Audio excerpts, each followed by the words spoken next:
ചെന്താമരയെ പാലക്കാട് കോടതിയിലേക്ക് എത്തിച്ചിരിക്കുകയാണ്. ഇന്ന് എന്താണ് കോടതിയുടെ തീരുമാനം സജിത വധക്കേസിൽ എന്നുള്ളത് പുറത്തു വരാനിരിക്കുകയാണ്. 11 മണിയോടെ കോടതി കേസ് പരിഗണിക്കാൻ പോവുകയാണ്. സജിത വധക്കേസിൽ 6 വർഷത്തിനു ശേഷം കോടതി വിധി പറയാൻ പോകുന്നു.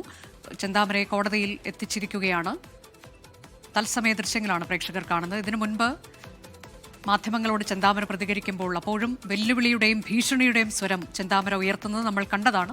ഇനിയിപ്പോൾ കോടതി വിധി പറയാൻ പോകുന്നു. സജിത വധക്കേസിൽ, പോത്തുണ്ടി സജിത വധക്കേസിൽ എന്താണ് കോടതി പറയാൻ പോകുന്നത് എന്നത് വളരെ പ്രധാനമാണ്.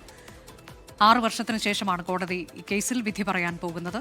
നമുക്കറിയാവുന്നതുപോലെ അതിനുശേഷമാണ് ഈ വർഷം ആദ്യം സജിതയുടെ ഭർത്താവിനെയും ഒപ്പം തന്നെ ഭർത്തൃമാതാവിനെയും ഇയാൾ കൊലപ്പെടുത്തിയത്. ഇരട്ടക്കൊല കൂടി നടത്തി ചെന്താമര. ഇപ്പോൾ കോടതി വിധി പറയാനിരിക്കുന്നത് സജിത വധക്കേസിലാണ്. കോടതിയുടെ തീരുമാനം എന്ത് എന്നത് വളരെ നിർണായകമാണ്. സാക്ഷിമൊഴികളൊക്കെ വളരെ പ്രധാനപ്പെട്ടതായിരുന്നു. അതിലേറ്റവും പ്രധാന സാക്ഷിയായി മൊഴി നൽകിയത് അയൽവാസി പുഷ്പയാണ്. ജീവഭയം ഉള്ളതുകൊണ്ട് പുഷ്പ നാട് വിട്ട് തമിഴ്നാട്ടിലേക്ക് പോയി എന്ന വിവരവും ഇതിനിടെ പുറത്തു വരികയാണ്. ഇപ്പോൾ കുടുംബത്തിന്റെ പ്രതികരണം, സജിതയുടെ കുടുംബത്തിന്റെ പ്രതികരണമൊക്കെ നേരത്തെ വന്നതാണ്. തൂക്കുകയർ നൽകണം ചെന്താമരയ്ക്ക് എന്നുള്ളതാണ് കുടുംബത്തിന്റെ ആവശ്യം.